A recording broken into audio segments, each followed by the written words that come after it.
தமிழ்நாட்டை பொறுத்த வரைக்கும் பெரியார் அண்ணான்னு சொல்லக்கூடியது ஒரு காலத்தில் காமராஜருக்கு பிறகு இவங்க ரெண்டு பேரையுமே ரொம்ப புகழ்ந்து சொல்லி தான் அந்த கட்சிகள் வளர்ந்தது, திராவிட கட்சிகள் வளர்ந்தது.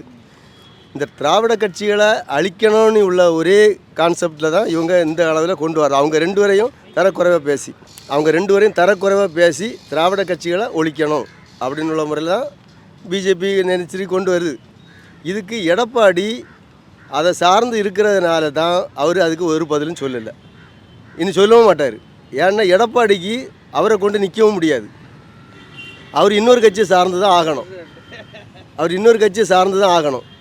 அதுக்கு அதிமுகவே அவருக்கு சப்போர்ட் இல்லை, அது உண்மை, அது எல்லாருக்கும் தெரியும். ஏன்னா அதிமுக ஒரு 6-7 பிரிவாட்டு இருக்குது. இந்த எலெக்ஷனோட அது காணாமலும் போயிடும்.